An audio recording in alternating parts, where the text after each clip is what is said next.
tabaha dheesha tusaala aan ku tilmaamay tumashada hagaagsan tabaha dheesha tusaala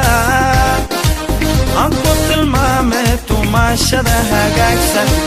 talabo laaflaafyayinta hablaha ku toosan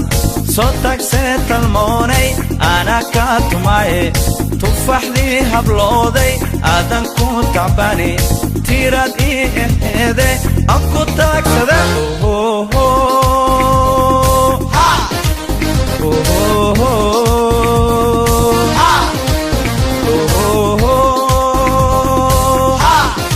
laaflaafyayinta hablaha ku toosan soo tagsee talmoonay ana ka tumaye tufaxdii hablooday aadan ku tacbani tirad ihede aan ku taagsada